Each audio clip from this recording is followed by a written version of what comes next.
desse Conto sim. processo.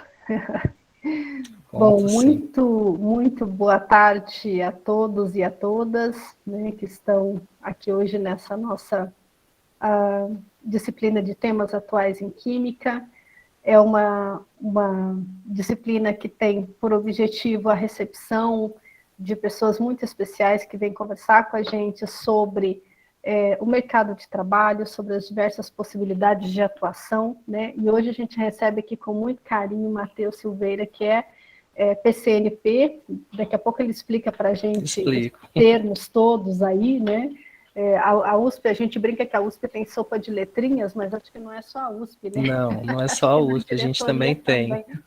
Isso, então uma alegria muito grande, Matheus, e só para vocês saberem, eu trabalho um pouco com o Matheus na diretoria, com a Escola de Formação de Professores, né? Não só ele, como toda a equipe da diretoria, faz parte das atividades do SEIC já há muitos anos, então são pessoas que eu tenho um carinho muito grande, né? Pelo trabalho que a gente já desenvolve lá, pelo trabalho que vira e mexe eles vêm para cá, quando a gente, né, solicita também, sempre participam com uma disponibilidade muito grande, então a gente agradece imensamente, Matheus, a tua participação aqui. Então, Matheus, eu gostaria que falasse um pouquinho da apresentação, né? A gente começou aqui um pouquinho, Matheus é biólogo, e atualmente trabalha na Diretoria Regional de Ensino. Muito bom. Matheus, muito obrigada. Eu que agradeço, Joana. Foi com muito carinho que eu recebi o seu convite, tá? Eu agradeço a você a oportunidade de estar aqui conversando com seus alunos, de poder estar passando um pouco da minha experiência, tá? Eu fiquei feliz também de poder estar tendo com seus alunos o mesmo cuidado que tiveram comigo quando eu iniciei a minha carreira como professor, né? Então, estava contando aqui um pouquinho para a Joana, não sei se todos estavam aqui antes, né? Eu sou biólogo, sou formado pela Unifram, sou professor de biologia e de ciências, né? Sou professor efetivo na rede estadual de São Paulo, tá? E atualmente eu trabalho como professor coordenador no núcleo pedagógico, que é um setor que fica dentro de diretoria de ensino aqui na 9 de julho, tá?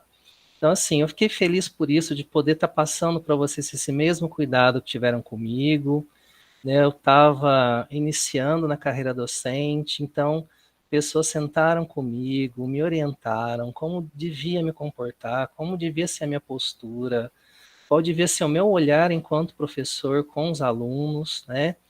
E isso acabou moldando o profissional que eu me tornei hoje, a visão que eu tenho hoje de ser professor, né? Que a gente chega na sala de aula, a gente é muito imaturo, a gente lembra de como a gente era na sala de aula enquanto aluno, mas a gente não viveu a experiência como professor, ela é diferente. E faz falta, né, quando a gente vai ingressar na carreira docente, alguém sentar com a gente, alguém conversar com a gente, nos dar esse direcionamento, nos dar esse apoio para poder nos guiar, né? Assim como vocês têm da Joana, né? À medida que vocês vão fazer a iniciação científica, vão procurar fazer um estágio, seja no SEIC ou com outro professor.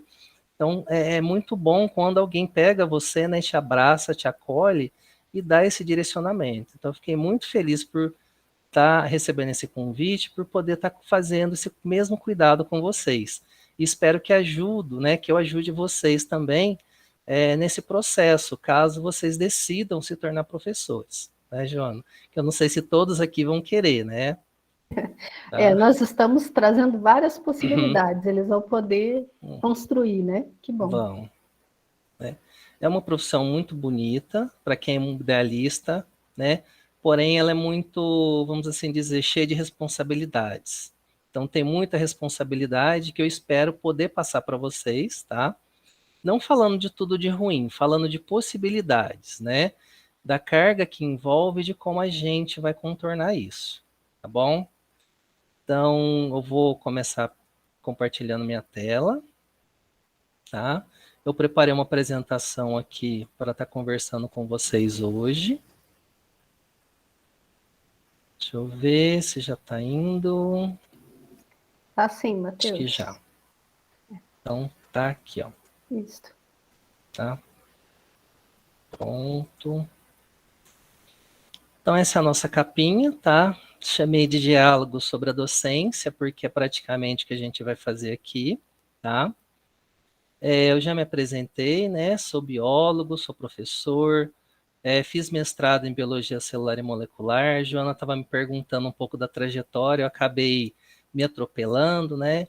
Então, enquanto graduando da biologia, né, eu tive professores que também eram alunos de pós daqui de Ribeirão, então comecei a fazer a iniciação científica, o curso era noturno, eu tive a sorte de ter bolsa de iniciação científica, então podia viajar de Franca aqui para Ribeirão, que eu morava em Franca na época, né, quase todos os dias para fazer a iniciação. Acabei fazendo mestrado na medicina, em biologia celular e molecular, então sou mestre biólogo molecular também, tá? E ao final do mestrado eu optei pela carreira docente, né? Por uma série de fatores, acho que assim como alguns aqui devem estar pensando, tá bom? E PCNP, não sei se o pessoal teve tempo de ouvir, que eu acho que eu falei um pouco rápido, é um dos tipos de professor coordenador que existe na nossa rede. Vocês vão entender isso daqui a pouco, tá? NP é do núcleo pedagógico, que é um setor que fica lá na diretoria de ensino, e a diretoria tem por função administrar e gerenciar as escolas da nossa diretoria. Então, vocês já vão entender daqui a pouco como isso funciona, tá? Essa é a nossa pauta de hoje, então nós vamos seguir esses assuntos. Então nós vamos fazer uma leitura inicial, tá? Aí posteriormente eu vou falar um pouco da nossa diretoria de ensino, falar da região de Ribeirão Preto. Posteriormente eu vou falar pelo ingresso na carreira, que foi um dos pontos que a Joana pediu para eu estar esclarecendo para vocês. Como se tornar um docente na Secretaria de Educação de São Paulo. E finalmente a gente vai bater um papinho aí sobre a docência, tá? Então eu peço para que vocês sintam-se à vontade para perguntar, coloca no chat, não sei como que vocês fazem aqui, se abre o microfone, qual que é a dinâmica de vocês, mas sintam-se à vontade para estar fazendo perguntas, para estar interagindo comigo, tá bom? No momento eu só estou vendo a tela, só estou vendo a apresentação, tá? Eu não tive tempo de baixar uma extensão do Google para poder ver o chat ao mesmo tempo. Mas vamos aí, a Joana vai me ajudando se Não, aparecer fica alguma coisa, tranquilo. Se aparecer, tá? a gente fala. Tá Obrigada. certo. Então, nós vamos começar aí com uma leitura inicial, que é a crônica Ser Professor nos Tempos do Cólera, da escritora Ruth Manos. Aqui na nossa diretoria, nós temos por hábito começar todas as nossas formações voltadas para os professores, voltada para as escolas, fazendo uma leitura inicial. Essa leitura pode ser uma crônica de jornal, uma crônica de blog, um texto de um livro, um fragmento de um capítulo de um livro, que pode ter a ver com o assunto que a gente vai estar tratando ou não, tá? A nossa intenção ao fazer essa leitura inicial não é só quebrar o gelo, não é só fazer uma introdução. Ela tem como objetivo principal incentivar o hábito da leitura, né? Porque a gente fala tanto, nossa, os alunos precisam ler, nós precisamos fazer os alunos ler. Mas como que eu vou fazer um aluno ler se eu não leio? Então, é um modo que a gente tem, né, uma estratégia didática que nós temos, de incentivar que os nossos professores, professores coordenadores, realizem a leitura, e a partir do momento que eles se tornarem os leitores habituais, tiverem o hábito da leitura, eles vão conseguir transferir isso para os alunos, né? Porque uma das grandes estratégias que a gente tem, né, diante do ensino, é ensinar pelo exemplo, ensinar pelo nosso comportamento. A gente faz isso muitas vezes sem perceber, tá? Então, escolhi uma leitura, uma crônica que tem a ver com o nosso assunto, eu consegui casar, tá? Eu espero que vocês gostem, tá? É uma crônica um tanto humorada e nós vamos usar ela como pano de fundo para conversar no último item da nossa pauta, falar da docência, tá? A Ruth Manos, ela tem 34 anos de idade, ela é formada pela PUC São Paulo, ela se formou em Direito, tá? Ela é professora universitária, ela é palestrante, ela é uma escritora. Ela começou a escrever uns textos no blog do Estadão em 2014, e em 2016 ela se tornou uma colunista. E ao longo desse tempo, ela já acumulou 4 livros, né? Aí, o último é esse, Um Dia Ainda Vamos Rir de Tudo Isso. E essa crônica foi extraída daí, tá bom? Então, começando. Ser professor nos tempos de cólera. A primeira vez que me chamaram de professora, tive um imenso sentimento de culpa.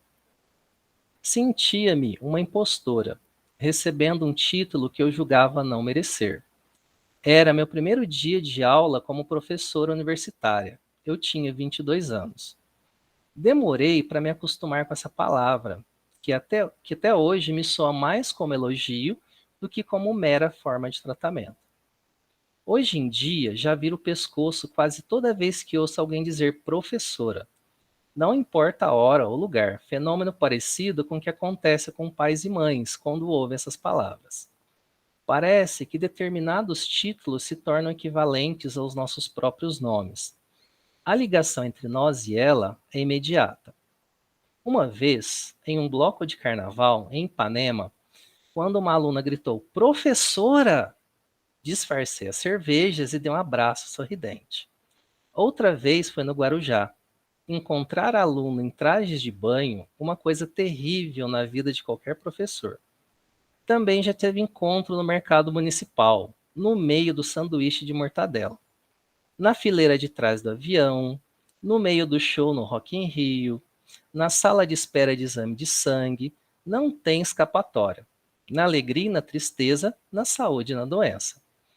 Achava que a coisa mais impressionante que tinha me acontecido nesses anos tinha sido no dia em que emparelhei com uma viatura da Polícia Militar e um policial gritou: "Professora!". Quase infartei até entender que era o Márcio. E sem pensar duas vezes, comecei a dar uma bela bronca no policial, dizendo que ele andava faltando muitas aulas.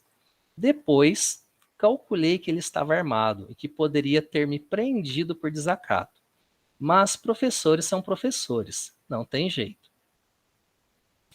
Contudo, certa vez em Lisboa, aconteceu uma coisa ainda mais impressionante.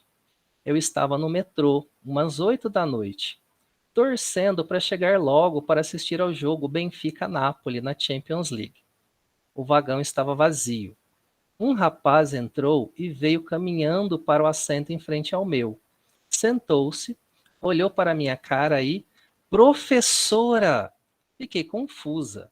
Não dou aula em Lisboa, mas na hora em que olhei para a cara dele, tive certeza de que era meu aluno. Ele explicou.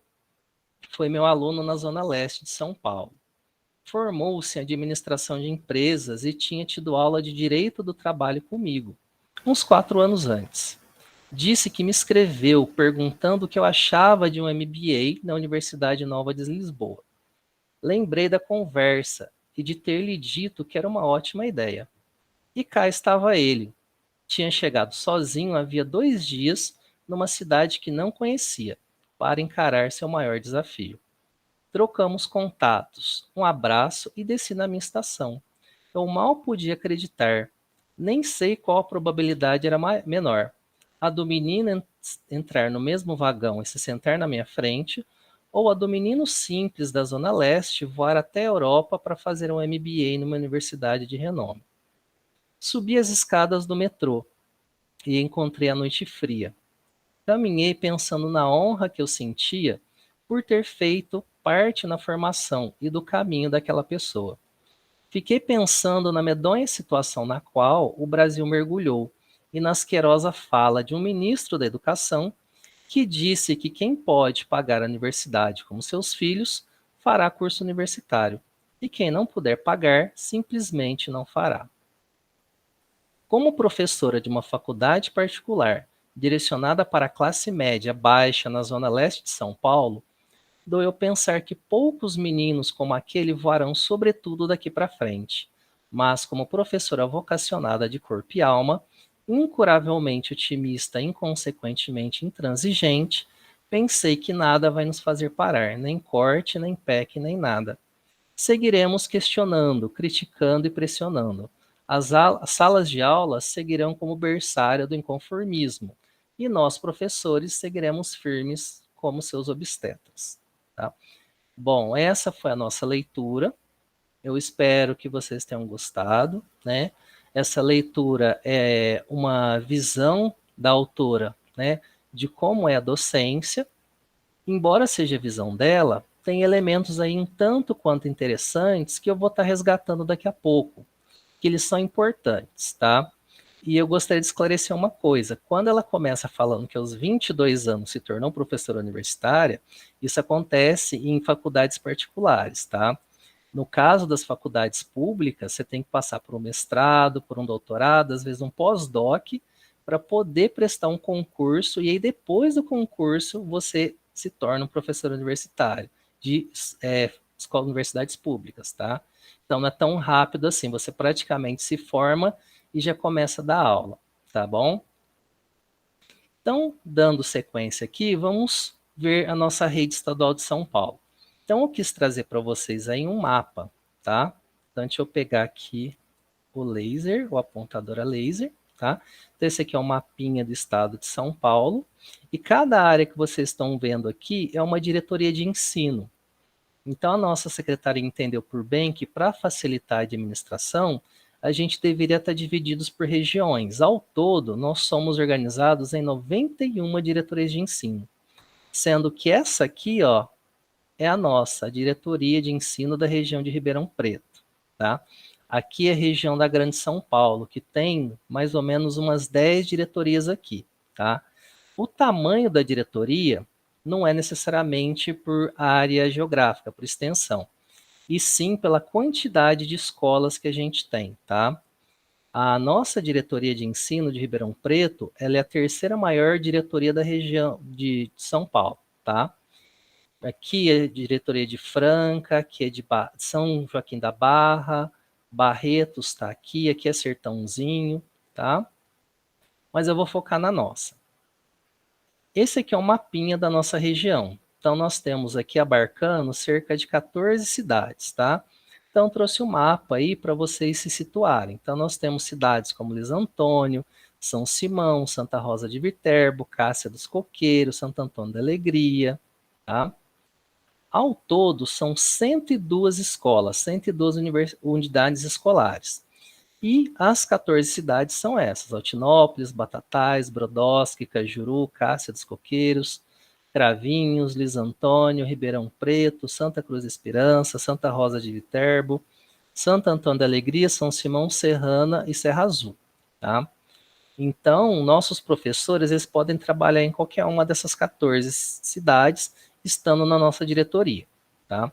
Dessas 102 escolas, nós temos uma que é CEJA, que é a escola de jovens e adultos, mas diferente do EJA regular, que o aluno frequenta presencialmente, assiste aula.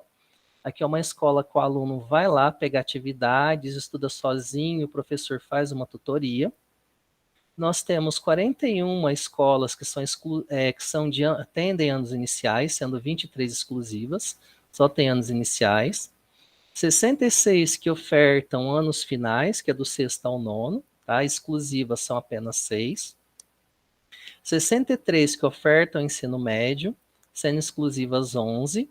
Dessas que ofertam ensino médio, ainda tem 23 que ofertam ensino de jovens e adultos. E aí nós temos aquelas que são vinculadoras do sistema prisional, que são 5, e aquelas que são vinculadoras da Fundação Casa, tá? Então, vocês se tornando professores da rede estadual, vocês podem estar trabalhando, né, no caso de vocês, em qualquer uma desses sistemas aqui, dessas escolas, exceto os anos iniciais, que tem que ser pedagogo, tá bom? Como ingressar na carreira docente do Estado? Bom, nós temos duas formas atualmente: por meio do concurso público ou por meio do banco de talentos. Então, se vocês ouviram alguma vez, né? É só ir na escola que você cria a sua inscrição, você se torna eventual. Isso não existe mais, tá? A atual gestão da secretaria acabou com esse tipo de professor eventual. Então, a gente só entra, né, um ingressante, se não for por meio do concurso, por meio do banco de talentos, que é um contrato temporário, tá? Que você pode renová-lo ou não, depende de algumas regras, que eu não vou entrar vou entrar em detalhes agora, tá? Quem seria melhor para estar falando isso com vocês são os supervisores, mas eu acho que seria informação demais agora para o momento. O mais importante é como vocês buscam essas informações, tá? Então, onde nós podemos encontrar informações tanto para o concurso, tanto para o banco de talentos? Primeiramente, na página da Secretaria da Educação, tá? Então, coloquei o link aqui, depois eu vou estar disponibilizando essa apresentação para a Joana, ela vai passar para vocês, para quem tiver interesse, tá? Então, você clica aqui e procura institucional concursos, tá? Ah, mas eu não lembro o endereço, é só isso. Você pode colocar no Google, Secretaria de Educação de São Paulo, vai achar. Só que também tem outros modos, né? A secretaria tem redes sociais, então você pode encontrar no Facebook, tá? Então eles têm um Facebook, a Secretaria do Estado de Educação, vocês estão vendo o logo rosinha por conta de outubro, né? Referência ao mês de outubro rosa. No Instagram, tá? Eles publicam muita coisa no Facebook e no Instagram, então eles podem estar colocando aqui assuntos relacionados à inscrição do banco de talentos de concursos públicos, e atualmente tem até TikTok, tá? Então é outro meio de comunicação que a secretaria tem. Aí você pergunta, é só por meio desses canais? Não, ainda tem uma outra possibilidade. A diretoria de ensino daqui de Ribeirão Preto também tem uma página institucional, tá? Essa aqui é a página institucional da nossa DE, da nossa diretoria, tá bom? Então, você acessando ela, tem esse card aqui, Banco de Talentos. Então, você clicaria nele para estar fazendo a sua inscrição, caso você decida que você vai se tornar um professor nosso, tá? Só que antes disso, é necessário você ter o seguinte cuidado. Você vai acessar a página da diretoria de ensino e vai abrir esse pop-up aqui, ó, com várias informações. Algumas delas são temporárias, então expirou o prazo, vai sair. Então pode ser que quando você acessar, né, que algumas dessas não estejam lá. Então, um caso para vocês seria clicar aqui, edital de inscrições, tá? E aqui eu oriento vocês a ler com calma, muito detalhadamente, com carinho, esse edital, tá? Porque ele vai conter instruções e informações preciosas. Você pode perder a sua contratação por conta de um detalhe que você não percebeu, tá bom? Joana, eu caí? Não, Matheus, tá tudo Tá, que eu escutei um certo. barulhinho, fiquei com a impressão de estar Não, acho que falando eu sozinho. postei, desculpa, eu postei o link aqui para eles no Tá, chat, talvez tenha sido obrigado. isso, mas tá ótimo. Tá, obrigado. Então, como eu estava dizendo, gente, então leia com carinho. Então, tem que dar as disposições preliminares, né? Então, presente processo seletivo simplificado destina-se à formação de cadastro de candidatos à contratação temporária para ministrar aulas presenciais aos estudantes do ensino fundamental e médio da rede pública estadual, tá? Então, você lê, vê os requisitos que são necessários, tá? Como esses aqui, então, o candidato deverá ser portador de das seguintes habilitações e ou qualificações: ter licenciatura, ou bacharelado, ou ser tecnólogo. O aluno matriculado no último nível universitário no ano de 2022, exceto para os candidatos que estão cursando o último ano de licenciatura plena em pedagogia ou educação física, pois nesses casos devem comprovar a conclusão do curso em 2021, tá? E no caso específico, né, de vocês, educação física deve estar vinculada ao CREF, tá bom? Por que eu chamo a atenção para isso, né? Para vocês entenderem o seguinte, muitas vezes o candidato se inscreve no concurso, seja ele o concurso público para ser efetivo ou temporário, ele não se atenta às normas, ele presta o concurso, né, ele é aprovado, e quando ele vem ser contratado, não pode efetivar a contratação porque ele não atende os requisitos necessários, tá? E aí eu vou contar um caso que aconteceu comigo quando eu me efetivei, né? Eu sou efetivo, faltou essa informação lá no começo, tá? Eu prestei o concurso para ser professor, né, de ciências da rede estadual, li o edital, vi tudo que era necessário, escolhi, né, ciências, porque eu poderia ter optado por prestar biologia. Aí fiz todos os exames médicos que foram pedidos, entreguei toda a minha documentação de minha formação, e meu contrato não vinha. Passou um mês, 2 meses, e eu conversando com a diretora da escola que eu tomei posse. Até que ela veio falando, né, com uma notícia dos recursos humanos da diretoria de ensino, que eu tinha prestado o concurso errado, que era para eu prestar biologia e não ciências, e que não poderiam finalizar meu contrato. que já estava demorando 2 meses, porque pedi licenciatura em ciências, eu tinha licenciatura em biologia, né? Porque eu fiz minha licenciatura depois do meu mestrado. Então saiu licenciatura plena em biologia. Aí eu falei assim, essa pessoa que está fazendo a contratação, ela não leu o edital. Aí eu imprimi o edital e mostrei para ela. Licenciado em ciências, um curso antigo que nem existe mais, com habilitação em biologia ou ciências, licenciatura plena em ciências biológicas ou licenciatura plena em biologia. Destaquei no marca-texto grandão, imprimi, dei na mão da diretora e falei assim, por favor, leva lá, conversa com essa pessoa, porque eu não estou em condições emocionais de ir lá por conta desse absurdo. Então, se eu não tivesse prestado atenção no edital, se eu não tivesse lido, provavelmente eles teriam indeferido erroneamente a minha contratação e eu teria tido problemas maiores, entrar com advogado, coisas assim. Então é importante que vocês tenham essa atenção, não só no caso aqui, como qualquer concurso público que vocês venham a prestar, tá? No caso aqui, eu estou destacando que a inscrição no Banco de Talentos, ela vai até o dia 30, né, desse mês de outubro. Então vocês têm um tempinho aí, tá? Vocês leiam depois, quem se interessar, né? Acessa o edital, acessa o tutorial que eu vou passar aqui para vocês e veja o passo a passo com carinho para você poder fazer a inscrição, caso você tenha certeza que você quer virar um professor da rede estadual de São Paulo, tá? Matheus, tem uma pergunta aqui da Sim. Érica, que também Oi, é Érica. minha. Ela está perguntando se, então, quem tem só o bacharelado agora também pode ser professor da rede estadual, No porque ela banco de achava que não talentos. podia. No banco de talentos. Quando é concurso para efetivo, geralmente eles não deixam só o bacharel. Eles pedem licenciatura também. Então eu posso ser bacharel e ter uma licenciatura. Pelo menos dos concursos que eu prestei até hoje, né, eu não vi nenhum concurso de efetivo que eles permitiam só o bacharel, tá? No caso aqui, como é contrato temporário, eles permitem o bacharel sim, tá? Só essa pergunta? Eu queria perguntar outra coisa. Pode perguntar.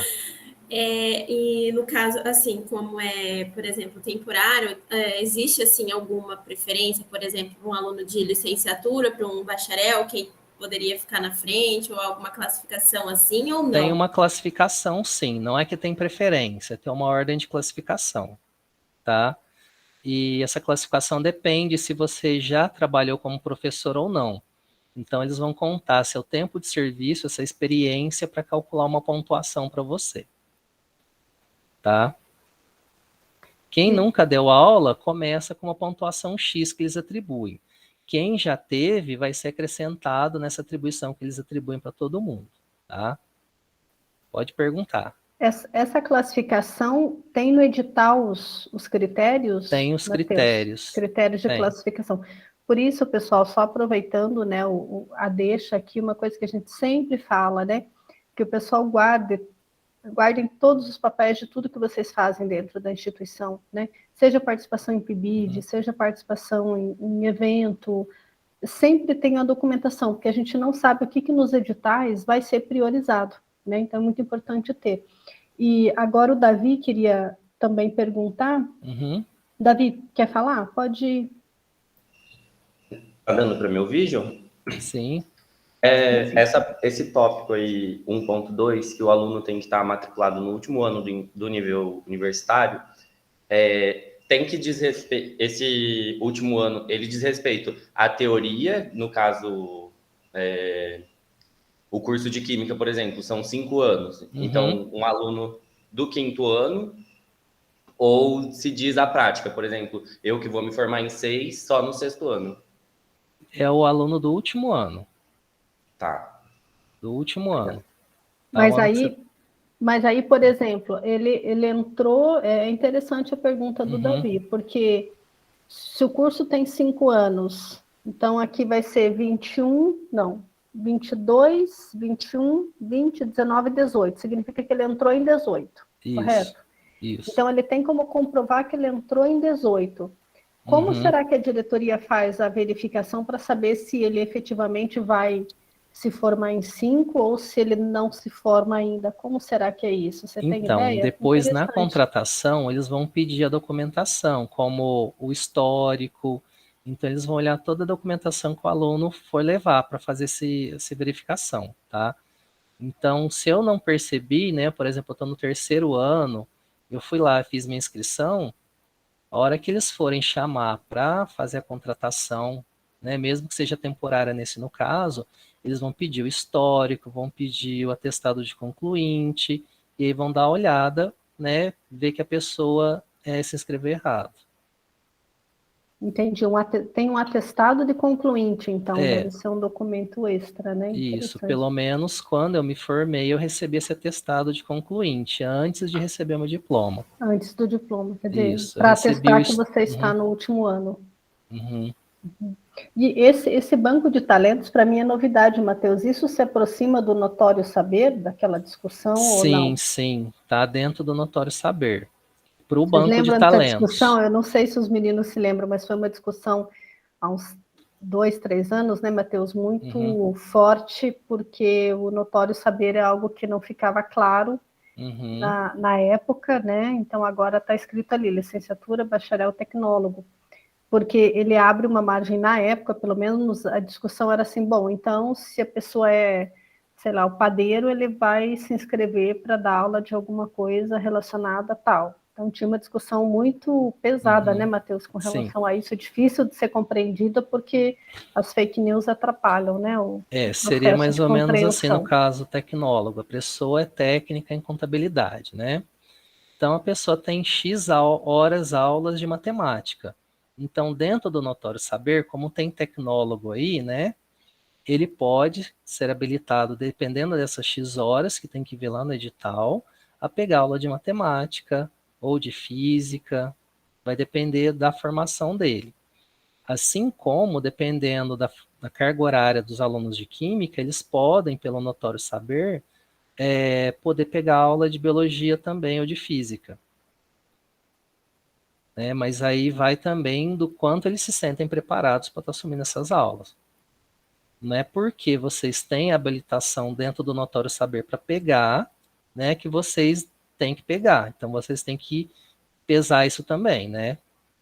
Porque acontece muito do professor de ciências, né, ou de biologia, e a gente tem uma certa carga de matemática no nosso curso, puxado pelas disciplinas de estatística. Então a gente pode pegar tanto aula da nossa formação quanto de matemática. E alguns professores completam, né, não tendo todas as aulas com matemática. Eu não me sinto seguro o suficiente para estar dando aula de matemática. Né? Então, assim, não é porque você tem a carga horária que você é obrigado a pegar. Você pegaria, por exemplo, assim, eu não tenho nada dentro da minha formação. Aí eu pegaria essas aulas para não ficar sem nada atribuído. É importante isso, né? Porque às vezes o aluno pensa, mas não tem vaga para química, então não vou fazer nada, né? Não vou tentar. Mas o que importa, pessoal, é o histórico de vocês e quantas horas vocês têm, porque muitas vezes no edital está escrito, né? Acho que tem um termo específico, não tem, Matheus, para quando é. Nesse caso do banco de talentos, eu não sei te dizer que eu não li o edital inteiro, né? Mas no edital para efetivo do concurso público costuma ter. Costuma ter uma quantidade de horas. E vocês têm uma quantidade muito alta de matemática. Né?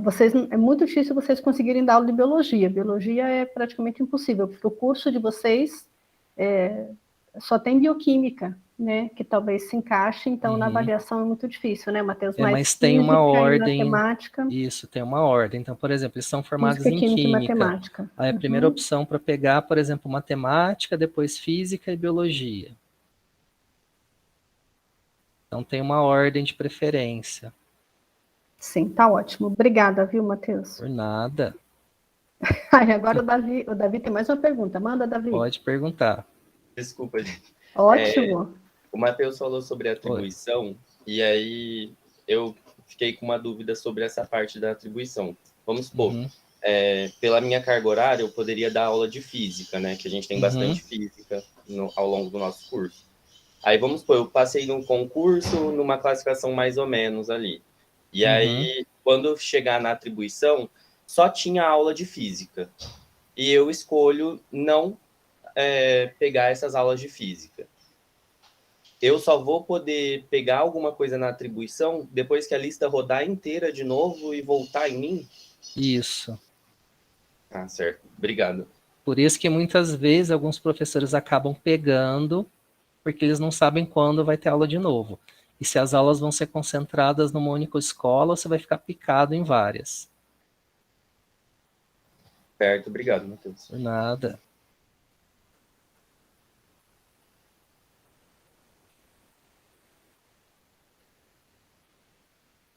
Mais alguém?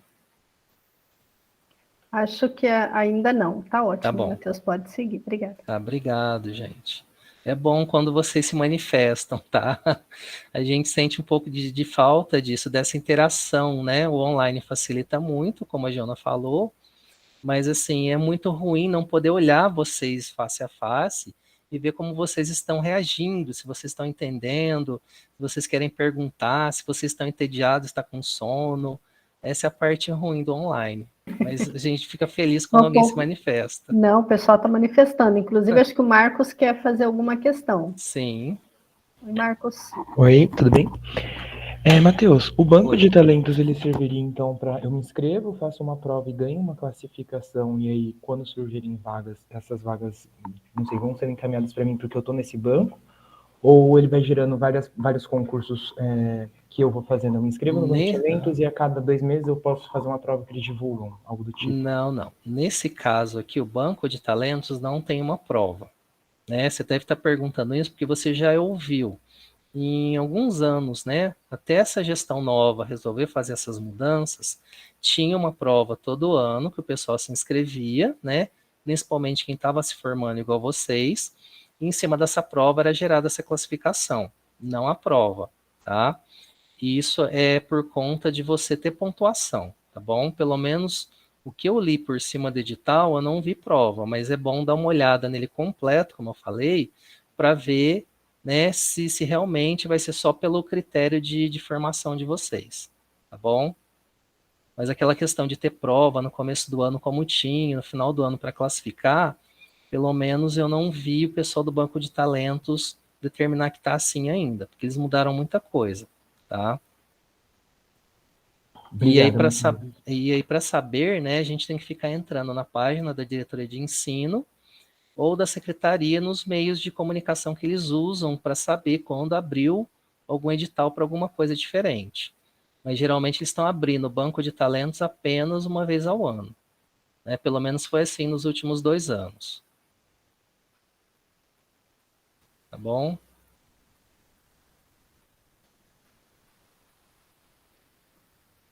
Posso seguir? Pessoal, teve alguém que levantou a mão ou não? Eu escutei um barulhinho, mas não apareceu aqui. Acho que não. Tá bom, então. Então agora eu vou mostrar para vocês como que é a inscrição no banco de talentos, tá bom? Então, uma vez que você leu as informações todas, você clica aqui, né, nesse tagzinho do banco de talentos e você é direcionado para essa página. E você clica em acessar cadastrar. Aí o primeiro passo é você fazer o cadastramento de um e-mail. Então, orienta-se, como vocês estão vendo aí, colocar o e-mail que vocês mais utilizam. Uma vez que você preencheu o cadastro, né, vai ser gerado um link que vai para o seu e-mail, e aí você vai ter essa mensagem aí quando der certo, ó, banco de talentos retornar. Aí você vai acessar seu e-mail, pegar o login e a senha que foi gerado automaticamente, aí você volta e clica em meu cadastro. Aí, né, eu vou passar para vocês também esse tutorial, tá bom? Eu forneço o PDF para a Joana passa para vocês, tá bom? Então, não vou ficar detalhando muito aqui, né? Mas para a gente conversar de um assunto que é mais interessante, né? Para vocês também é importante, mas acho que é muito mais fundamental que a gente vai conversar depois sobre a docência, tá? Então, depois você vai preenchendo os dados que ele pede. Então, muita atenção na hora de digitar os dados, porque se você usa a tecla Tab e seta, ele costuma colocar números a mais, letras a mais no seu nome. Então, clica no campo, faz a digitação do RG, órgão expedidor, e vai seguindo. Sempre ao final tem que aparecer gravar, tá? Então, você clica em gravar, vai aparecer dados inseridos com sucesso, e você vai seguindo. Então, você tem o passo 5, né, processos seletivos em andamento. Então, vai aparecer card com informações, edital de convocação, cadastre-se. Aí, nesse passo 5, o que ele vai pedir? Dados complementares. Como eu não fiz minha inscrição, eu não sei te falar quais dados são esses. Mas pede a formação curricular, a pontuação, caso tenha, né, anexos para você comprovar o tempo de serviço, por exemplo, porque você pode estar dando aula numa escola particular, né? Isso conta como pontuação, né, e a confirmação. Aí o passo 6, depois que você preencheu os dados complementares, né, pede para gravar. Então você tem essa visão aqui, ó, tá vendo?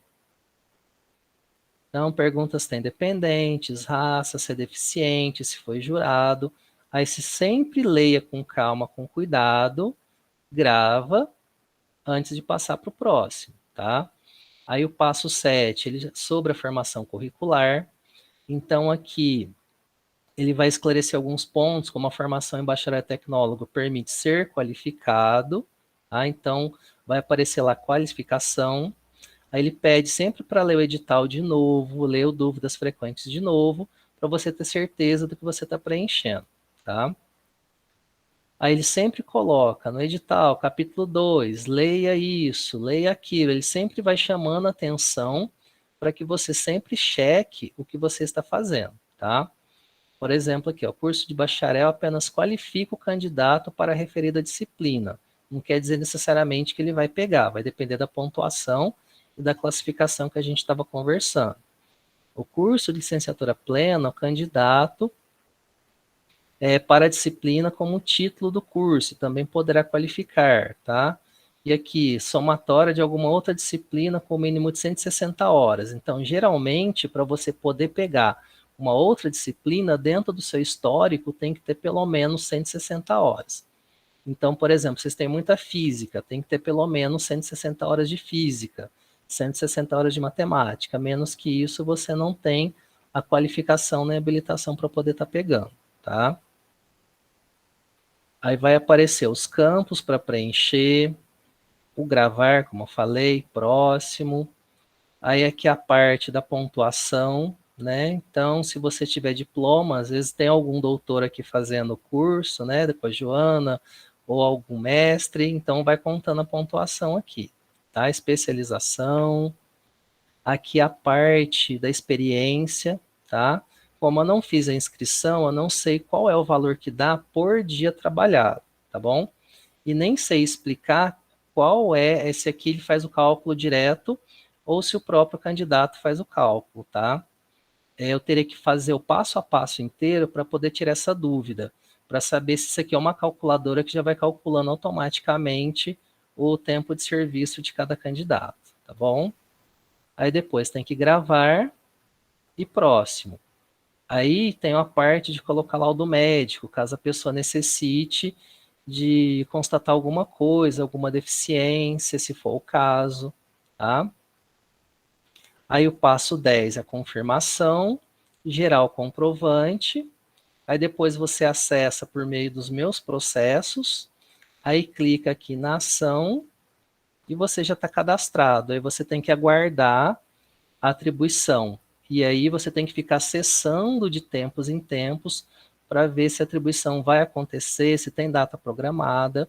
E a partir do momento que você tiver ela atribuída, que você vai ter acesso à sede, que aí é uma outra conversa que a gente pode fazer em outro momento, tá bom? Matheus, Oi. tem uma questão aqui da Sim. Érica. Eu queria perguntar, né, porque você mostrou ali na outra tela, né, da pontuação. Então, a pontuação já é direto agora no sistema, essa pontuação, e aí os comprovantes, na onde que eu envio? Em algum campo aqui, pelo que eu li do tutorial, tem que ter algum campinho aqui para você anexar o documento em PDF. Então, por exemplo, sim. você está 2 anos dando aula numa escola particular. Aí você pede a contagem de tempo, e aí você salva esse comprovante em PDF e tem algum campo aqui para colocar, tá? É que nesse passo a passo aqui que eu tirei do próprio tutorial, ele não está mostrando, mas ele dá a entender que tem algum lugar para você fazer um anexo disso. Você clica e puxa o documento de dentro do computador ou do celular, se você estiver fazendo pelo celular, para dentro do sistema. Tá? Importante também dizer, né, Matheus, para o pessoal tomar cuidado com a questão da clareza do documento. Sim. Né? Tem pessoas, às vezes, que tem um material lá que está borrado, o scanner não ficou muito bom, aí, às vezes, eles podem negar porque não deu para ler. Se tiver rasurado, documento rasurado não pode ser aceito. Então, precisa tomar muito cuidado quando vocês forem pegar algum documento de participação na escola, errou não sei o que, passa um errorex aqui, risca aqui do lado. Não pode, o documento não pode ter rasura, e tem que ser legível. Né? Então, se tiver rasurado, ou se não der para ler direito, simplesmente eles anulam aquele documento e falam, isso daqui não vai ser considerado. Então, preciso tomar cuidado com a qualidade do material que anexa, né? Sim, tem que tomar muito cuidado. Eles podem alegar que você está falsificando um documento. Inclusive. Tá? Então, ótimo. Bom, obrigado, Joana. Então, bom, gente, essa foi a parte do banco de talentos, mas é importante vocês também terem uma outra noção, né? Ter uma clareza de como está organizado a docência dentro do Estado, tá? Não é muito diferente do que vocês devem ter visto quando vieram falar da escola particular, tá? Mas é importante esclarecer alguns pontos dessa organização estrutural, tá? Então, por exemplo, dentro da escola, como que é a organização pedagógica, tá? Eu pus aqui em piramidezinha, né, para a gente mostrar os setores, não quer dizer que é uma ordem hierárquica que a gente tem que respeitar a todo custo. Quando eu falo isso, não quer dizer que é uma pirâmide rígida, tá? Porque as relações aqui, elas têm que acontecer para ter uma boa dinâmica entre todo mundo na escola. Então, nós temos os estudantes, nós temos os professores, aí nós temos o professor coordenador, que é uma figura importante na gestão da escola, o vice-diretor também, que é uma outra figura importante, e o diretor. É importante pontuar que o professor coordenador, ele é um professor por origem, assim como o vice-diretor, assim como o diretor, tá? Todas essas figuras aqui do chamado trio gestor, um dia estiveram na sala de aula em contato direto com os alunos, tá? Aí como que ele se tornou um professor coordenador? Então surgiu a vaga dessa figura na escola, que ela é muito importante na orientação pedagógica dos professores. Alguns dos professores da própria escola ou de outra escola se candidata, ele escreve um projeto, ele passa pela entrevista com o diretor, ele atendendo os requisitos que o diretor determinou nesse edital, nesse processo, ele passa a ser designado, tá? Não tem concurso de efetivo para professor coordenador, é sempre por designação. Coisa semelhante acontece com o vice-diretor, ele é um cargo de confiança do diretor.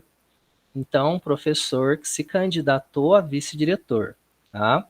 Dificilmente alguém sai direto da sala de aula e vai para a vice-direção.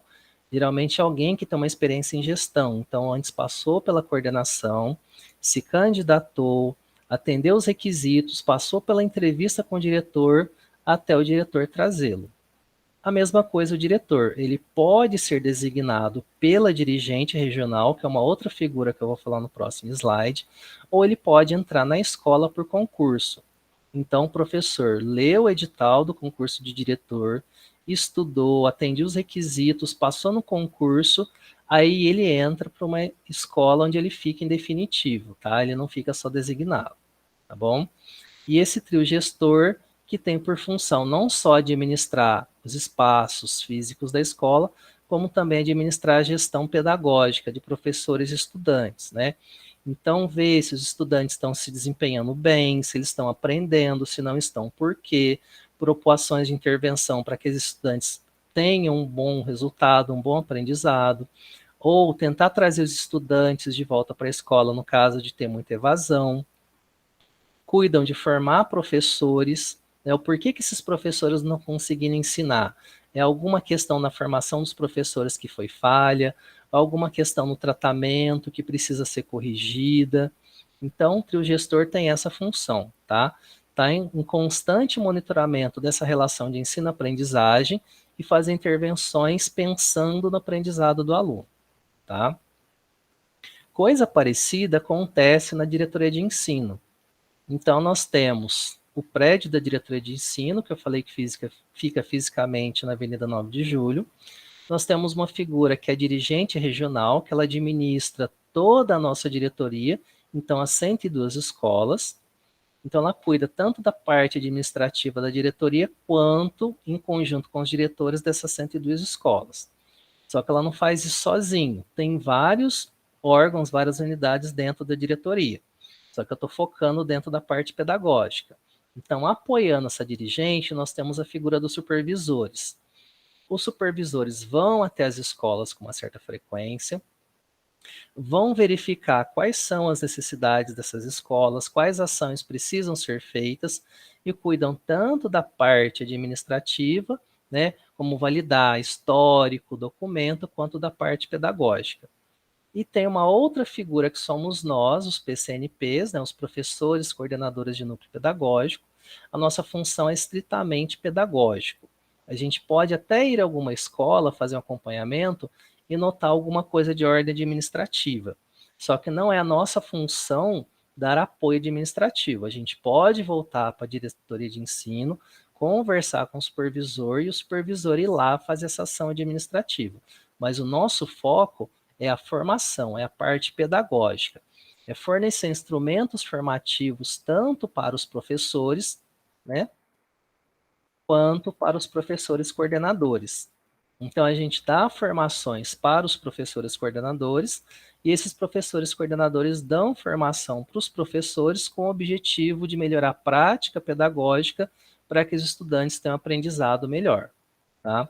E atualmente a gente está atendendo os dois nas ATPCs que a Joana falou, que são horários que a gente tem de dar formação para os dois juntos de forma virtual.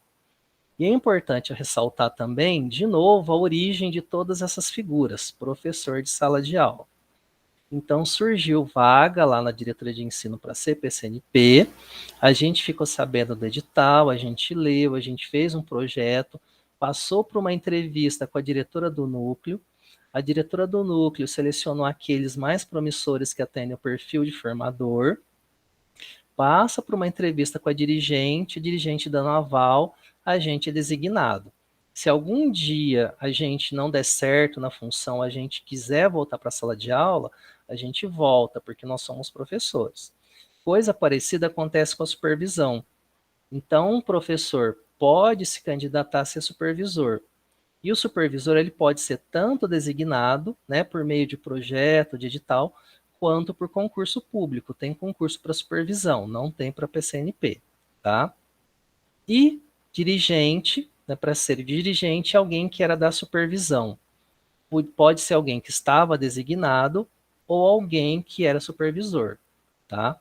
Então, como é para cuidar de parte administrativa, tem esse caráter, que o dirigente, o cargo de origem dele é supervisão, tá?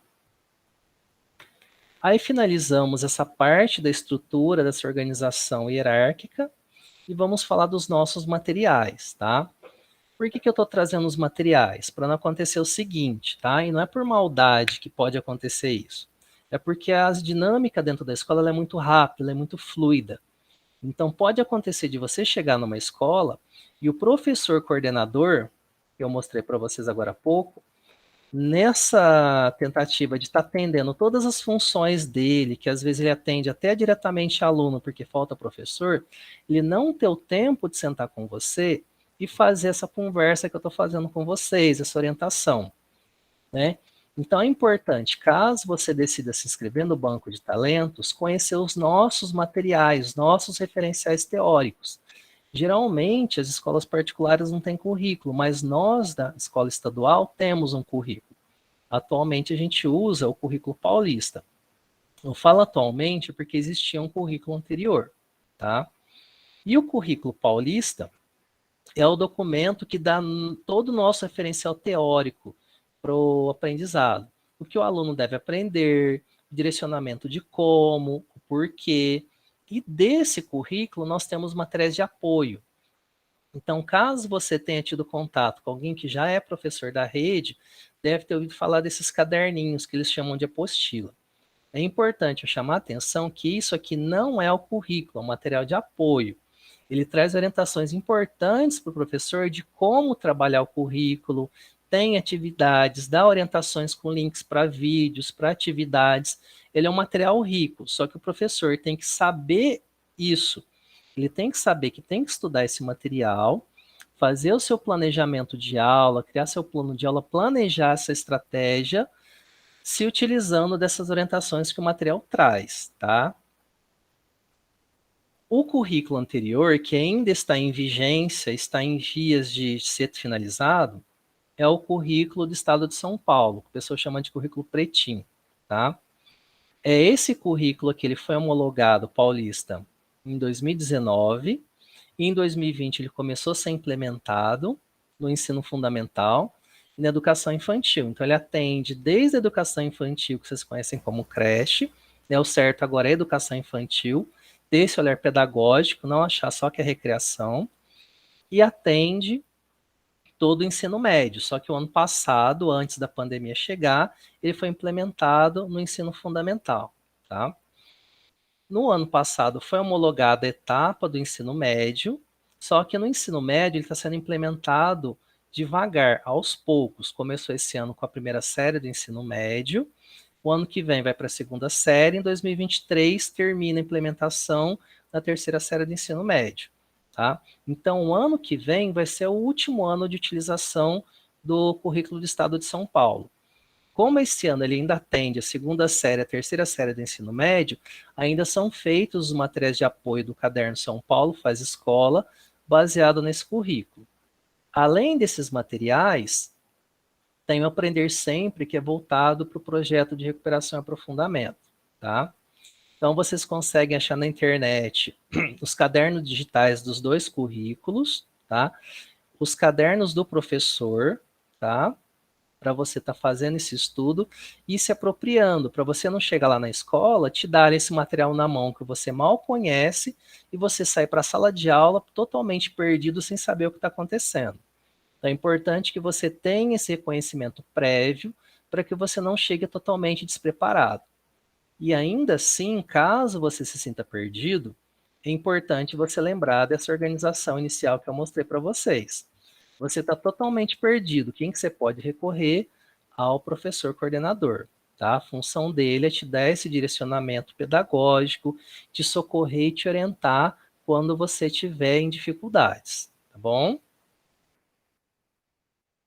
E caso não seja suficiente, você não sinta que a orientação foi suficiente, temos nós do núcleo pedagógico para estar fazendo essa orientação, esse atendimento, tá? A gente vai com frequência até as escolas fazer acompanhamento, então vocês podem nos pegar um momento para conversar, ou até mesmo nos procurar na diretoria de ensino. Toda sexta-feira a gente faz plantão lá, a gente não sai de lá para as escolas. Então a gente atende vocês, conversa sobre o material, conversa sobre as ferramentas pedagógicas e procura esclarecer as dúvidas que vocês tiverem. Tá? O nosso currículo é baseado por competências e habilidades, tá? Então é importante esclarecer o que é competência, o que é habilidade. Então eu trouxe um fragmento da página 8 do currículo paulista, tá? Que ele define a competência como a mobilização de conhecimentos, habilidades, atitudes e valores para resolver demandas complexas da vida cotidiana, do pleno exercício da cidadania e do mundo do trabalho. Então, o principal objetivo do nosso currículo paulista é o desenvolvimento pleno e integral do estudante. Então, ele não considera só as necessidades cognitivas, considera também as socioemocionais, considera também a capacidade dele se relacionar com o outro, a capacidade dele ser produtivo e útil para a sociedade. Por isso, pensa no exercício da cidadania, né? Porque uma vez que a gente nasce, a gente já é cidadão. Então, nós temos como obrigação das nossas atribuições é ajudar o desenvolvimento e o exercício dessa cidadania no estudante, tá? E a habilidade, o currículo indica claramente o que os estudantes devem saber em termos de conhecimentos, habilidades, atitudes e valores, e sobretudo do que devem saber fazer, tá? Então, se ficou confuso, o que seria a competência? O conhecimento, o saber, tá? E habilidades, o que saber fazer com esse conhecimento, tá? Então, não se assustem quando vocês começarem a ler esses materiais orientadores com esse linguajar. O que é competência, o que é habilidade. E quando vocês pegarem o material de apoio, né, com as atividades para os alunos, atividades que vão ser desenvolvidas em sala de aula, elas apresentam as habilidades. Então, eu trouxe também aqui o que é uma habilidade, como ela aparece no currículo paulista. Então, peguei um exemplo aqui, que é do ensino fundamental, uma habilidade de ciências do 6º ano e habilidade 10, tá? Que está escrito assim: explicar como o funcionamento do sistema nervoso pode ser afetado por substâncias psicoativas. Toda habilidade, ela vai nos orientar no processo cognitivo, no processo pedagógico. E ela é constituída por 3 elementos. Um elemento é o verbo.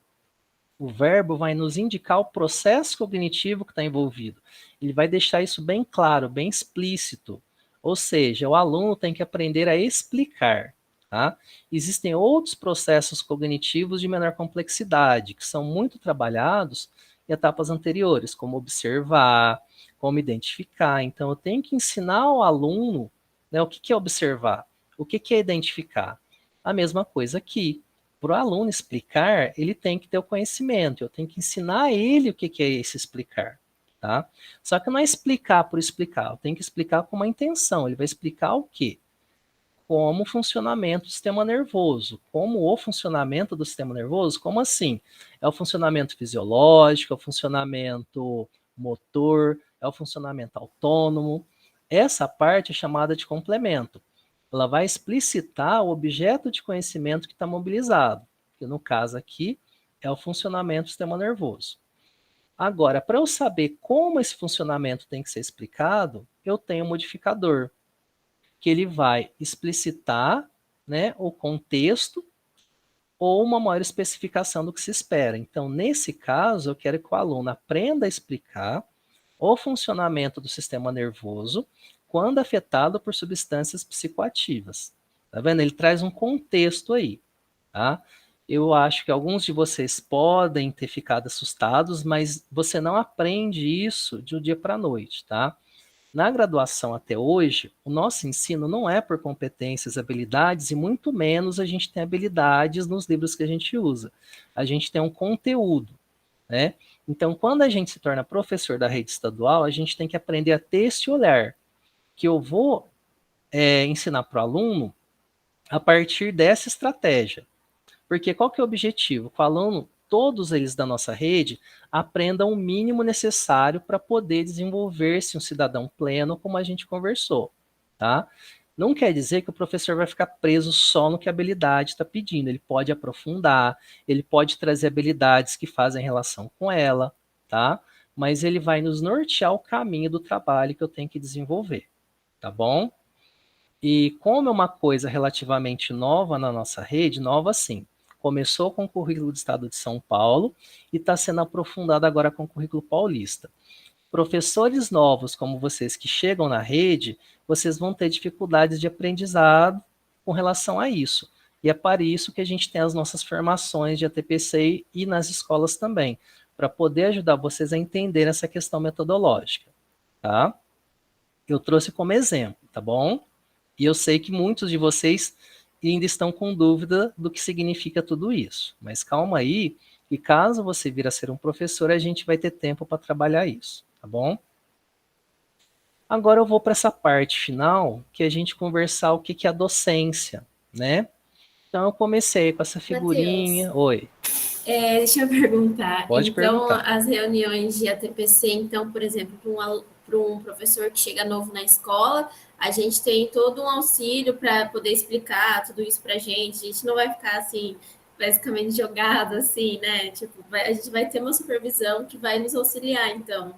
Sim, assim é o que a gente espera, tá? Caso isso não aconteça na escola, né, o professor coordenador não esteja conseguindo cumprir com essa função, vocês têm nós, os PCNPs no núcleo pedagógico, que vocês podem estar entrando em contato, que a gente vai fazer esse atendimento para vocês, tá?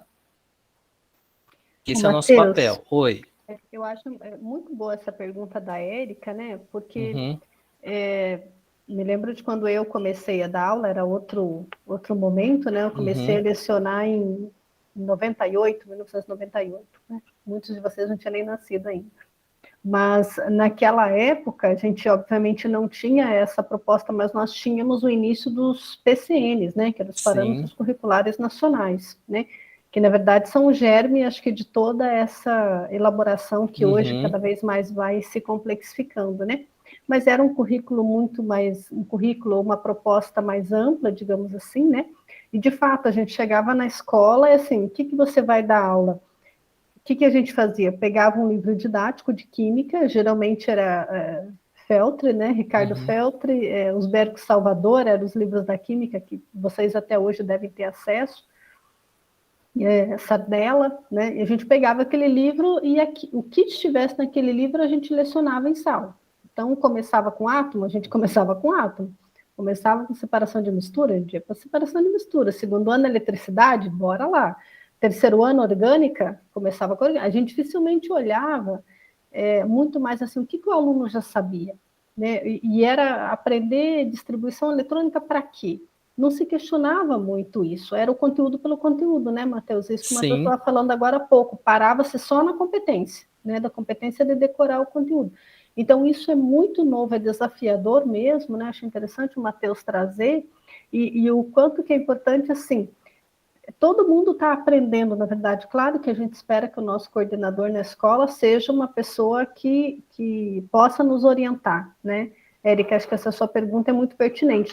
Agora, o quanto que é importante também a gente buscar saber e ir lá perguntar para ele, né? Ir lá falar, coordenador, como é que funciona? Me explica aqui, estou começando, assim, buscar essa ajuda também, porque muitas vezes o coordenador não tem como adivinhar que o professor não sabe. Às vezes o sim. professor chega lá na escola, não, já sei da aula, está formado. O que significa isso? Né? O que significa quando você chega num espaço que tem uma dinâmica própria, com documentos próprios, né? Então é muito interessante essa fala da Érica mesmo, e o quanto que não é simples realmente esse processo de entrada, né? Muito boa colocação. Não, não é simples. E assim, pegando a pergunta dela, pode acontecer dela pegar um coordenador que acabou de virar coordenador, né? Ele não tem tanta experiência na lida com os professores, na gestão com os professores. Então é importante também ter paciência com esse coordenador, perceber o que ele não está conseguindo te atender, conversar com um professor mais experiente, ou também vir em nós na diretoria, como eu estou falando, tá? A gente também tem essa responsabilidade, esse papel de estar orientando vocês e estar ajudando vocês a compreender esse processo de ensino-aprendizagem. Aí, como a Joana falou, até então a gente só cuidava da aprendizagem, desculpa, do ensino. Se o aluno aprendeu ou não, a gente falava que era problema dele, pelo menos era o que se ouvia. Quando a gente começa a trazer habilidade, entender o que ela significa, a gente está mostrando que o ensino-aprendizagem são uma coisa do processo, uma coisa única, elas não podem ser encaradas como duas coisas diferentes. Tá? Então, você está com dificuldade em compreender isso, tem essa estrutura por trás que é para te ajudar nesse entendimento. Tá? Então, você está com dificuldade, o seu coordenador não conseguiu, ninguém da escola conseguiu ter um tempo para isso, vocês podem nos procurar lá na diretoria de ensino, tá? E só para esclarecer, tem um horário de ATPC próprio da escola, cuja função é essa formação continuada do professor, esse estudo para ele aprimorar a sua técnica de aula, de aprendizado, e tem as formações que nós damos para os professores e para os coordenadores, também com esse mesmo objetivo, tá? E eu ainda não toquei no assunto, mas acho que vocês já devem ter ouvido falar em algum momento aí, né? A gente teve uma mudança na Lei de Diretriz e Base da Educação LDB, que ficou conhecida como Reforma do Novo Ensino Médio. E o ano que vem, a nova etapa desse novo ensino médio começa. Então, é mais uma coisa a ser aprendida, que vai mudar a dinâmica e o jeito de dar aula nas nossas escolas, tá? Que a gente já vem trabalhando esse ano, mas a gente sabe que, é claro, sempre entram professores novos como vocês, a gente precisa estar retomando isso para estar ajudando, tá? Mais alguém, Joana? Tudo certo? Tudo certo. Então, tá. Aí, nessa etapa final, né, eu quero ter esse mesmo cuidado com vocês que eu já falei, que tiveram comigo, né? Então, comecei a ser professor, né? E deixei os 3 pontinhos. Então, a gente viu muitas homenagens sexta-feira passada, do Dia Professor, mensagens lindas, mensagens bonitas. Só que a gente tem que lembrar que por trás de tudo isso, a gente tem uma responsabilidade muito grande com o nosso aprendiz, né? É muito bonito quando alguém aprende, é muito bonito, mas ele vai aprender para quê, né? Qual que é o objetivo desse aprendizado? O que ele vai fazer com esse saber depois, né? E temos que levar em conta também que a gente passa muito tempo com essas crianças, com esses estudantes. Eles passam mais tempo com a gente do que com a própria família. Então a gente acaba sendo referências muito poderosas que vão influenciar a vida deles depois no futuro. Então é muito importante que a gente tenha consciência desse poder que a gente tem nas mãos, para que a gente tenha o cuidado necessário para entender que eles ainda são seres em construção, que eles ainda são jovens, que eles ainda são frágeis, e que a nossa postura diante deles pode causar traumas que eles vão levar para a vida inteira. Assim como alguns de vocês devem ter alguma coisa que vocês se lembram profundamente da época da educação básica, que vocês têm uma espécie de trauma, um professor que você lembra que não foi tão muito legal. Então a gente tem que ter isso em mente quando a gente lida com os estudantes, tá? E como a gente é um ser emotivo, né, a gente tem que estender isso para todos os níveis da educação, não só da educação básica, tá? Então, vou iniciar aqui trazendo para vocês as atribuições do professor de educação básica. E vocês olham aí, nossa senhora, né? Então, você tem participar da elaboração da proposta pedagógica da unidade escolar, ministrar aula de acordo com o projeto pedagógico, elaborar programas e planos de aula, ministrar aulas, orientar os alunos, enfim. Quando a gente procura as atribuições da educação básica, né, a gente nota que nós temos aí 18 atribuições, tá? É importante que a gente leia, tá? Não estou passando rapidamente porque não é importante, não. É importante, tá? Eu estou querendo focar no que eu trouxe a seguir, tá? Mas é importante que eu tenha conhecimento dessas atribuições porque elas vão moldar não só a minha postura profissional, como também a minha prática, tá? Então é importante que eu entenda que a minha postura profissional parte daí. O como eu vou agir, o como eu vou ser na minha profissão, ele parte dessas atribuições. Então é importante eu estar ciente do que essas atribuições dizem, do que elas orientam, do que elas determinam, porque depois eu posso ser cobrado de uma coisa que eu não estou cumprindo, e aí eu fico assim, mas como assim? Você tem essa atribuição que você não está cumprindo, porque você não foi orientado, você não teve chance de aprender, tá? E vocês vão ver quando vocês estiverem na escola que cada um de vocês, né, cada colega que você está trabalhando, passou por uma história, passou por um processo de aprendizado, então tem uma visão diferente. E, assim, acaba sendo enriquecedor essa heterogeneidade, só que também a gente tem um problema, como a gente tem esse universo diverso, a gente acaba tendo problemas na condução do resultado de algumas práticas educativas, no resultado de aprendizado de algumas crianças. Então, seria interessante que todos os professores jovens tivessem essa formação inicial que vocês estão tendo hoje, embora seja uma formação rasa, mas ainda assim ela é importante para determinar o como vocês vão ser enquanto profissionais depois, tá? Grandes educadores como Antônio Nova, o Leandro Carnal e o Mário Sérgio Cortella falam bastante da importância dessa formação inicial para professores e dessa continuidade ao longo da vida do professor, né? E uma coisa que é importante vocês saberem, que os horários de ATPCs, que são aulas de trabalho pedagógico coletivo, eles só surgiram por efeito de lei por conta de uma luta da classe dos professores, por esse espaço fazer parte da sua jornada e receber por ele. Então, ele não existe ali para uma exigência administrativa. É uma necessidade pedagógica de conquista dos professores, tá? Então, vindo para... Desculpa, Matheus. Pode cortar. Será que esse horário de ATPC, você lembra que ano que foi? Isso é recente Isso também, é recente, né? se eu não estiver enganado, começou na rede de São Paulo em 2008. 2008, porque eu Na me rede lembro, de São quando eu Paulo. trabalhava, era assim, eu lembro que chegou uma época que eu cheguei a ter 47, 48 aulas, eram 47, 48 em sala de aula. Então, a preparação dessas aulas, a gente não recebia nada, é essa a questão, né? A TPC Sim. tem também. E aí tem outros tipos, né, Matheus? Tem o ATPL, que é o que a gente recebe pela Isso, preparação da aula, e o ATPC, horário de estudo, que é cumprido dentro da jornada, atualmente na 2008. escola. Isso. Bem recente. Isso para a rede de São Paulo. Eu não sei como que é essa trajetória nos outros estados. Eu não tenho contato com professora de rede estadual a ponto de falar, ó, em Minas foi isso, em Espírito Santo foi isso. Eu não tenho essa rede ampla para poder estar debatendo isso. Certo? Ok. Então, tá bom. Então, essa última parte aqui é importante, essa orientação que eu vou trazer para vocês, tá? Então, assim, uma vez que você está ciente das suas atribuições, de como você deve se portar, aí eu vou discutir alguns elementos, como, por exemplo, a nossa imagem profissional, tá? É uma coisa muito séria, muito importante a nossa imagem profissional.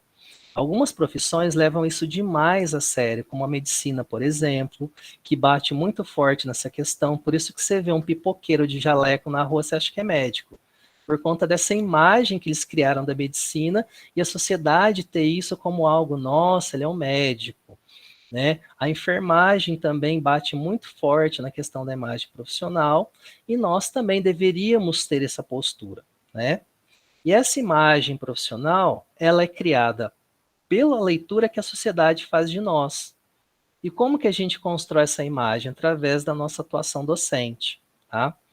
Então, devido ao nosso histórico com relação à educação, né, que nem sempre as nossas autoridades, né, têm educação como um projeto, a nossa sociedade vê a nossa imagem como alguém que simplesmente vai lá, né, e ligado a esse passado que a Joana contou, que é só dar aula, que é só passar na lousa e transmitir conhecimento, mas não, a gente tem uma função extremamente importante para a sociedade.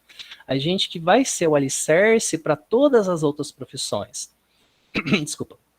Sem a gente desenvolver o pensamento crítico, sem desenvolver a capacidade de raciocínio, a capacidade de observação, de leitura, de interpretação, a gente não tem engenheiro, a gente não tem médico, a gente não tem nem sequer pedreiro, né? Porque exige do pedreiro uma capacidade de leitura de figuras e formas de cálculos, né? Que passa pela escola.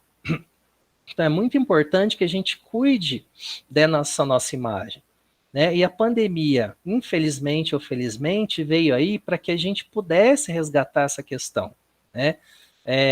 Em algumas regiões, os pais começaram a perceber, porque eles estavam em casa tendo que dar aula para os filhos, essa importância, que a gente não está lá simplesmente passando coisa na lousa.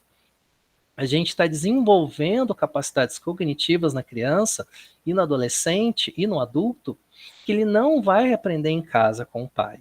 Nós que temos a formação e a preparação para esse desenvolvimento, né? Então é muito importante que a gente cuide dessa atuação em sala de aula para que essa imagem vá para a sociedade comece a ver a gente com uma questão mais séria, mais importante, tá? E como que eu vou cuidar dessa imagem, dessa atuação? Então, primeiro, eu tenho que tomar cuidado com a vestimenta, né? Com a minha aparência. Eu não vou chegar de bermuda, de chinelo para dar aula, né? Então, o aluno vai olhar, ele já tem uma imagem prévia da sociedade de como deve ser o comportamento do professor, tá? A gente tem que tomar um pouco de cuidado. Eu não estou falando para a gente ir com roupa de marca, roupa cara, calçado cara, mas a gente tem que ter um certo cuidado com essa imagem que a gente vende, tá? E essa imagem é importante porque essa primeira impressão a gente vai levar depois, o aluno vai levar da gente, Além disso, eu tenho que cuidar da minha linguagem, eu tenho que ter uma linguagem acessível para o aluno. Acessível não quer dizer falar de qualquer jeito, não quer dizer falar errado, tá? Aí alguém pode perguntar da gíria, vai depender muito do contexto que você está. Por exemplo, você pode estar numa escola lá no Simeone e os alunos não usam gíria, né? Assim como você pode estar no centro, estar numa escola que os alunos usam gíria. Então você tem que entender o linguajar deles para tentar falar com eles, mas sem descaracterizar o propósito, que é fazer entender a nossa linguagem materna, fazer a interpretação de um texto, tá? E uma coisa importante que essas revisões de literatura que a gente teve que levaram ao nosso currículo é que a gente não tem apenas um tipo de leitura, a gente tem vários tipos de leituras com várias figuras de linguagem, né? Isso é chamado hoje de linguagem multimodal. Então, eu tenho uma leitura em química, eu tenho uma interpretação em química, eu tenho uma leitura em matemática, eu tenho uma interpretação em matemática, uma linguagem específica para biologia e para ciências de modo geral, uma linguagem específica para geografia. Então, tem que estar atento a essa linguagem para ser de modo adequado, cuidar para não ser uma linguagem carregada de palavrões, de mal entendidos. Então, tenho que cuidar disso nesse contexto. A cordialidade, né? A gente tem que lembrar muito que a gente é o adulto da situação. Então, por mais que o professor olhe e fale, professor, lá vem de novo você. A gente tem que manter a cordialidade, né? Sempre lembrar que a gente também é muito emotivo. Então, não responde, respira, releva, mantenha essa cordialidade, tá? Mantenha a pontualidade, né? Eu não posso querer que um aluno saia do recreio, esteja imediatamente em sala de aula se eu não estou ali, se eu não estou mostrando para ele que eu estou ali. Da importância de eu ser dedicado. E essa dedicação vai aparecer em todos os pontos que eu estou mostrando para vocês anteriormente. Vai ser o cuidado que eu tenho de me apresentar a ele, o cuidado que eu tenho na minha linguagem a ele para se tornar acessível, para fazer com que ele aprenda, a cordialidade que eu me dirijo a ele, a pontualidade, a minha dedicação, né? E tudo isso eu estou fazendo ele aprender pelo exemplo. A gente ensina muito pelo exemplo. E muito da postura de vocês devem ter hoje parte de alguns professores que vocês tiveram na vida de vocês, tá? E é muito importante, nesse ensino pelo exemplo, vocês terem cuidado nas relações que vocês desenvolvem com os estudantes, tá? Mas muito cuidado mesmo. Como os alunos são muito jovens, eles podem interpretar erroneamente algumas situações. Então, assim, a gente tem que manter um relacionamento com os alunos para que eles se sintam à vontade e isso facilite a aprendizagem. Mas eu tenho que cuidar desse relacionamento até certo limite, né? Então, não sair com alunos de jeito nenhum, né? Eu posso ter uma amizade com o aluno, mas aquela amizade ali da sala de aula, né? Não ficar trocando contatos de telefone, não ir em festas que os alunos frequentam. Tem que ter esse cuidado, porque as coisas podem se misturar e trazer consequências para a gente. Isso entra no último item que eu vim trazer aqui, o cuidado com as redes sociais, tá? Então, vocês são de uma época que vocês já nasceram com redes sociais, né? Se não pegaram o Orkut, já pegaram aí o Facebook, né?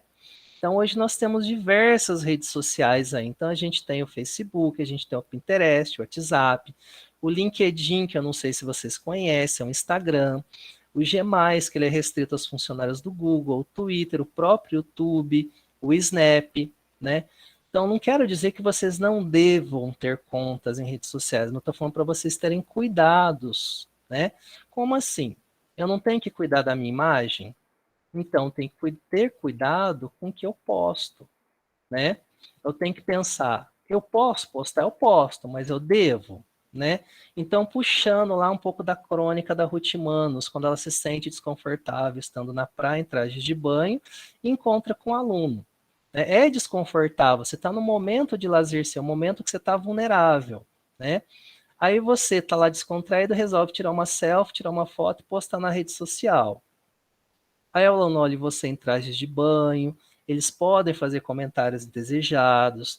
Então a gente tem que ter esse cuidado, tá? Não estou falando que é proibido, né? Vocês podem mexer no filtro de restrições de vocês das amizades. Não estou falando que nunca devam ter os alunos como amigos nas redes sociais, mas eu tenho que pesar isso.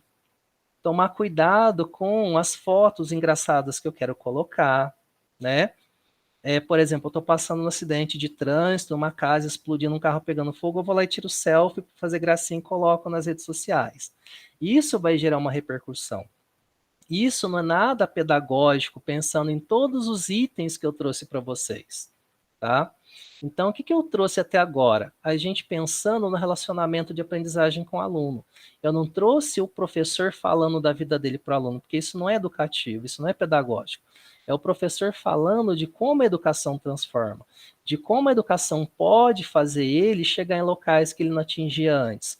Como na crônica, Ruth Manos estimulou o seu aluno a ir para a Europa, para tentar fazer um MBA, fazer uma pós, para ele alçar novos voos. Tá? Então, a gente tem esse poder grande e a gente tem que cuidar de tudo isso, porque a gente pode influenciar tanto positivamente os nossos estudantes, quanto negativamente. Então, quando vocês forem fazer postagem de suas fotos, decidindo ser professores, vocês têm que pensar que a partir do momento que você pisou em sala de aula, seja em qualquer nível, seja de educação infantil, anos iniciais, anos finais do ensino médio ou faculdade, você se torna uma figura pública. E as figuras públicas, infelizmente, estão sujeitas a julgamentos de terceiros, tá? E a grande consequência que a gente pode ter disso, além de ser falado, ter uma má fama, é vir a ser demitido.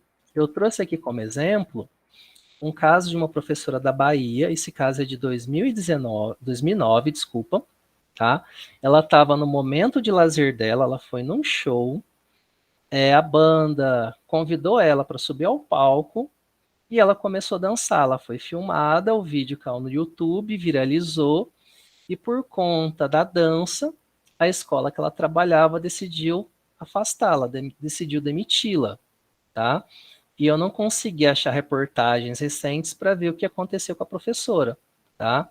Porque ela estava no momento de lazer, foi no final de semana, e ela sofreu um julgamento das redes sociais, como vocês estão acostumados a ver com grande frequência hoje, tá? Aí aqui eu tenho um caso que aconteceu no México, tá? A professora de escola primária também estava às suas férias, né? E ela foi demitida após participar de um concurso de dança na praia. E se você fizer uma busca rápida no Google, vocês têm isso aqui de resultado, ó. Aproximadamente 30 mil resultados, a busca, professores que foram demitidos por postagens em redes sociais. Então, eu tenho que hoje, além de pensar em toda a questão da minha imagem profissional, da minha postura profissional, eu tenho que ter cuidado com as redes sociais, tá? Elas interferem muito, hoje em dia, na questão de como eles veem não só a gente enquanto profissional, como também enquanto pessoa. E a gente está sujeito a esses julgamentos que podem trazer essa consequência, que no caso é demissão, tá?